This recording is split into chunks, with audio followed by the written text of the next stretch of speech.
अधिकारी, जितने भी अधिकारी हैं, जिसकी भी सरकारी नौकरी है, एक ही मांग है आपकी आज। एक ही मांग है कि हमारी पुरानी पेंशन दे दो, है कि नहीं? और क्यों है ये मांग? क्योंकि जो नौकरी आपने वफादारी से 20 सालों के लिए की, एक तरह से वो भी तो देश सेवा है। आपने देश के लिए सेवा की, आपने नौकरी की, तो क्या ये आपका हक नहीं बनता कि आप बाद में सुरक्षित रहें? तो यही आपकी मांग है कि हमें पुरानी पेंशन स्कीम दिलवा दीजिए। और जवाब क्या मिलता है? ऐसे नेता है, ऐसी सरकार है जिससे आपको जवाब मिलता है कि इसके लिए पैसे नहीं है। अगर पैसे नहीं हैं तो जो बड़े बड़े उद्योगपति हैं, अडानी जी जैसे, उनके कर्ज माफ करने के लिए पैसे कहां से आते हैं?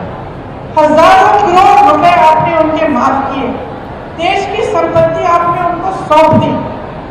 आप खुद 8,000 करोड़ के एक हवाई जहाज में घूम रहे हैं।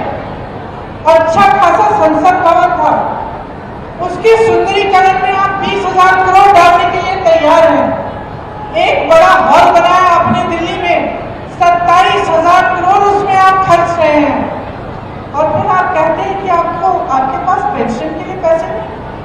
आप कहते हैं कि किसानों के पास उनके कर्ज माफ करने के लिए पैसे नहीं। तो जनता का विश्वास कैसे होगा?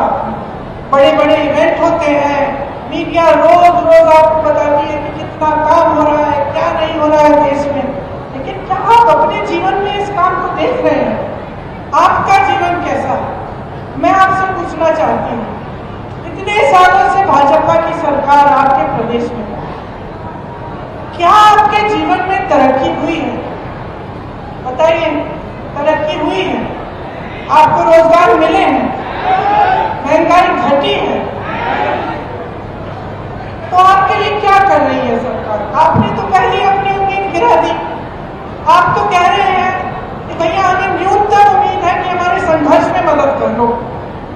इतना भी नहीं हो रहा है आज आपके लिए, इतना भी नहीं हो रहा है।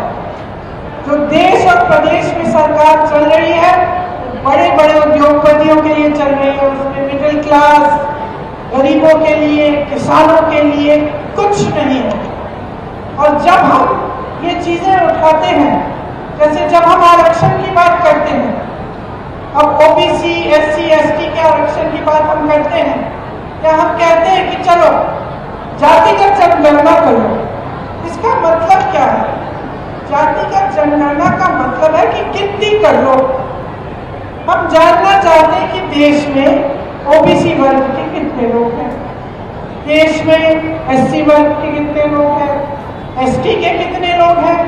क्योंकि अगर सरकार जानेगी नहीं तो सही तरह से न्याय कैसे दे पाएगी?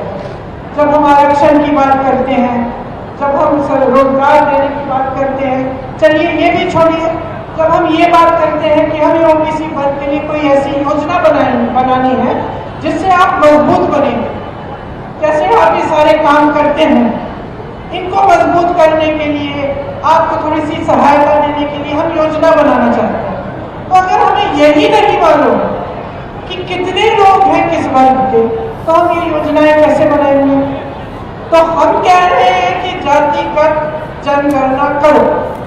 बिहार में की गई है, एक गिनती की गई है, उसके तहत 84% जनता, आधे से बहुत ज्यादा एससी, एसटी और ओबीसी निकली।